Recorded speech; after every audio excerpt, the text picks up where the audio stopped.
shells tonight at practice, or today at practice, we got a lot of reps. It was very physical. Told our players at the end of practice it's going to give us a lot of good information. As far as evaluation, I mean, the first 2 days, just the helmets only, you can only evaluate and see so much. But when you start getting into shoulder pads and helmets and everything, you can really evaluate guys. And I just told them they're competing every day. We did, have 3 groups, so we had a lot of reps and got a lot of good information from practice. Any questions? You said you got 3 groups, talking about first, second, third team. Yeah. We left spring with, we tried to have a 2 deep top rotation, and then those young guys, we feel like they need a lot of reps, and so we can properly evaluate them. And so a little different than normal, but it was good. Were the quarterbacks all able to get time with that first group? I don't believe all of them were, but I know Coach Lashley tried to rotate them at least with a different group than they've been working with. They've just been working with the younger guys, and I know that both of them rotated with older guys and trying to mix and match and see how they react. Any separation there? When you have a whole lot of reps and you're going quick, there's some good, but until you can really just get in the film room and see things. But like I said earlier, all positions you can evaluate them a lot better. Once you get shells on, and quarterback's no different. What about lines of scrimmage? I know it's kind of a start with them when they put the shoulder pads on the first time. How did that look today? I thought there was it was pretty physical. They were getting after it up front, and there's nothing like that first day of getting after it and getting back in the swing of things.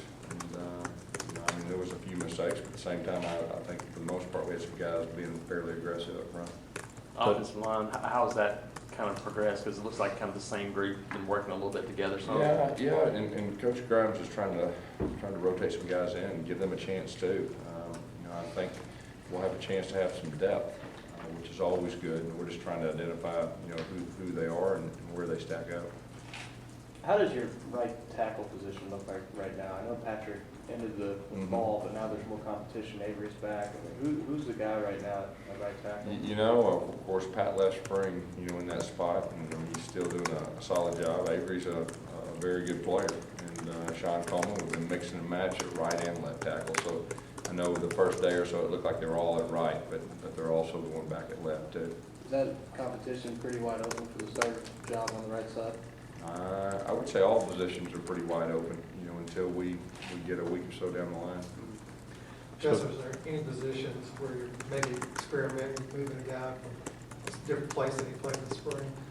We've got a couple of receivers that we're trying to look at, at different spots. And then some of the guys up front, like we just talked about, with the tackle. Defensively is pretty much, all intact. Do you want to move anybody over to the tight end back to that? No. How many of the receivers are, you said Javon knows all 4, how many of the receivers can kind of play extra spots? The older guys, Quan Bray's been in the system for a long time. I mean, those are the 2 guys that have been in the longest. And they understand it, they understand why, and you can put them in different positions and they can execute. You spoke about mishaps at the quarterback spot the first day, and Josh Holdy said he had a pick yesterday, I guess, at Jonathan Wallace. Any turnover issues today? Well, I think anytime you have a lot of plays, there's always going to be turnovers when you're rotating 4 quarterbacks. So it's just a matter of, protecting the football, making good decisions. And we're trying to put these quarterbacks in a lot of different situations. And so there's a lot of plays. And, there's some good and some bad. And that's to be expected when it's that type of setting. Gus, you talked about making the quarterback decision sooner rather than later. 3 practices in, do you still feel like you can make that decision sooner? Well, I hope so. It's too early right now. After each practice, you try to figure out each position. If you played today, who would it be? And you gather information more and more at every position, who I can. But it's way too early for me to be able to stand up here and tell you that we're going to be able to make it, earlier rather than later. That's the best case scenario. That's our goal, but we're going to be for sure.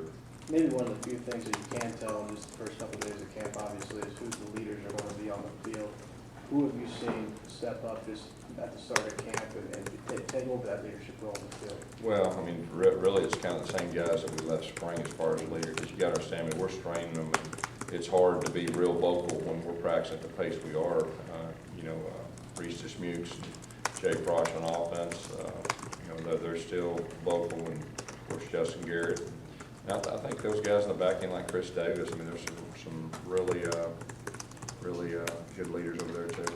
How deep is the competition at linebacker? It seems like there's a lot of guys kind of in that mix. Yeah, I think there is a lot of competition, which is good.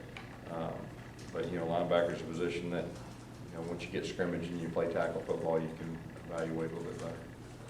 Any update on Demetrius today? It didn't practice, but it gets better. How are you rotating at that safety spot right now for now? Boy, I tell you what, we've got a handful of probably 7 to 8 guys that are, you know, Holsey still back there and doing a good job. And then, of course, these young guys that we got coming in with King, our junior college player that we got. They're all rotating and, you know, getting a lot of reps. So. As Justin Garrett, I know he had a great spring. Is he just kind of carry that momentum into the start of camp here? Yeah, I think so. He's got a lot of confidence, and I think that position fits him well. Now, did you have the 3 new incoming receivers, the freshmen, on board? Does the way you look at CJ change? Because I know originally he was looked at as a wide receiver, and he spent more time on the inside as a tight end. But now that you have the luxury of those 3 new bodies, do you move him more to the outside? Well, he's doing a little bit of both. I mean, we have him standing up, we have him putting his hand down. He's very flexible. He gives us a lot of flexibility with our offense. He's also got experience playing H-back. So we're just trying to evaluate all of our guys. We're trying to mix and match. And, you know, once we figure out our plan, you know, moving forward, you know, and like I said, hopefully that'll happen soon.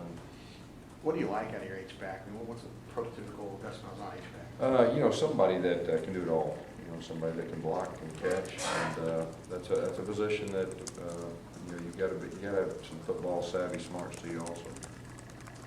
Anything else? Just talk about tomorrow, and then you get the full pads on Yeah. Tuesday, what you're expecting out of this guy Yeah, before you get that scrimmage. Sure, tomorrow will be a similar practice than it was today, maybe a few different situations, but it'll be set up fairly the same. And of course, the first time we can put the ball down and tackle, I mean, that'll be telling. You said the first 2 days you split it up so that the older guys could go in first and show the younger guys the way, kind of. How did they respond to that, the younger guys? How did they respond Well, to that? we put some of the young guys in with older guys, see how they react. I mean, I think that's always good.